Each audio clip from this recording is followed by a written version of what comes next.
इस वक्त अगर आप हमारे मॉनिटर स्क्रीन पर देख रहे होंगे तो ये दो बड़े चेहरे हैं और इनसे मैं इंट्रोड्यूस अपने दर्शकों को करवाऊंगा और ये बताऊंगा कि ये जो दो बड़े चेहरे हैं कैसे हरियाणा की राजनीति में ये बड़ा प्रभाव डालते हैं।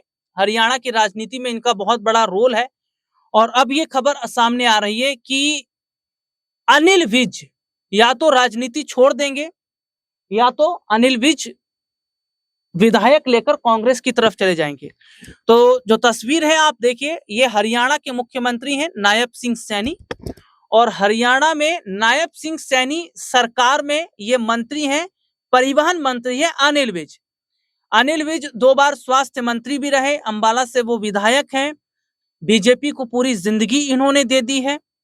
लेकिन अब ये चर्चा चल रही है कि अनिल विज को जो है बीजेपी से बाहर का रास्ता दिखाया जा सकता है या उससे पहले अनिल विज बीजेपी को छोड़ सकते हैं, अपने विधायकों के संग वो निकल सकते हैं।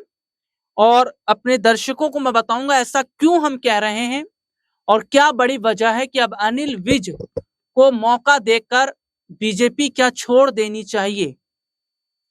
आरएसएस प्रमुख मोहन भागवत का हाल ही में एक बयान सामने आया। आरएसएस प्रमुख मोहन भागवत ने एक बयान दिया जिस बयान में उन्होंने ये कहा कि जिन नेता की उम्र 75 साल हो गई है, जो 75 साल के आसपास हैं, उन्हें अब खुद ब खुद राजनीति पर ब्रेक लगाना चाहिए। उन्हें खुद ब खुद अब अपने रिटायरमेंट के बारे में सोचना चाहिए। उन्हें ये जब बधाई दी जाती है ना उन्हें 75 साल होने की, तो उन्हें ये समझ जाना चाहिए कि उन्हें अब राजनीति पर ब्रेक लगाना चाहिए। और मैं यहाँ अनिल विज की बात कर रहा हूं और पूरी जिंदगी उन्होंने बीजेपी में लगा दी, लेकिन सपना पूरा उनका नहीं हो पाया। ना तो सीएम बन पाए, ना डिप्टी सीएम बन पाए। स्वास्थ्य मंत्री वो 2 बार जरूर रहे लेकिन स्वास्थ्य मंत्रालय नहीं दिया गया। नायब सैनी सरकार में उन्हें परिवहन मंत्रालय दिया गया। और अनिल विज जो कि अक्सर अपनी सरकार को घेरते रहते हैं, उन्हें कारण बताओ नोटिस भी जारी किया गया था।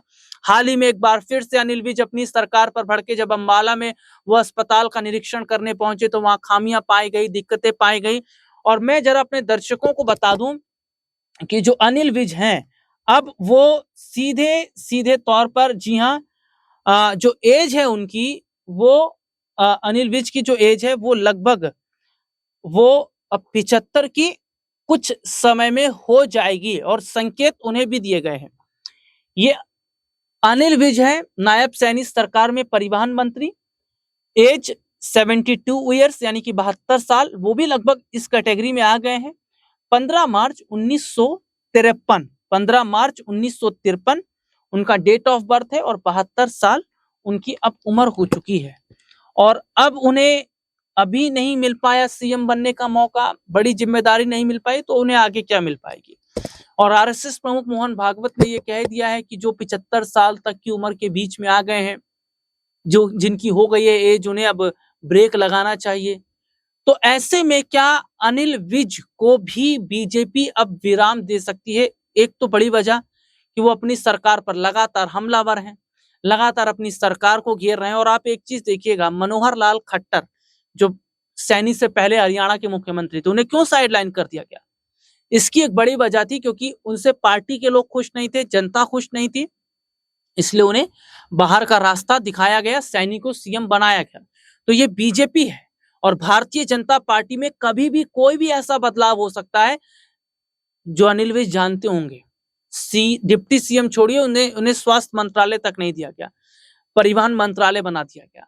तो ये देखा जा रहा है कि क्या अब अनिल विज भी इस बात को समझेंगे कि जो आरएसएस प्रमुख मोहन भागवत ने बयान दिया है उसको देखते हुए अब उन्हें खुद ब खुद पार्टी छोड़ देनी चाहिए। क्या विधायकों को लेकर निकल जाना चाहिए, क्योंकि नायब सैनी सरकार में ये परिवहन मंत्री है अनिल विज और लगातार मैं बात कर रहा हूं कि वो नायब सैनी के खिलाफ लगातार हमला बोलते रहे हैं, नाराज भी चल रहे हैं और काफी खबरें भी ये चल रही हैं कि अनिल विज क्या कांग्रेस के साथ जा सकते। तो अब ये संकेत मिलने और शुरू हो गए हैं जो आरएसएस प्रमुख मोहन भागवत का बयान आया उसके बाद से कि अनिल विज अब बीजेपी का साथ छोड़ सकते हैं, क्योंकि अब बीजेपी में शायद अब वो ना तो वजह रह गई है। और आरएसएस प्रमुख मोहन भागवत के बयान से साफ पता चल गया कि नए लोगों को मौका दिया जाएगा तो शायद अनिल विज को अब मौका नहीं मिल पाएगा। और क्या ऐसे में अब अनिल विज बीजेपी को छोड़ कांग्रेस के साथ हाथ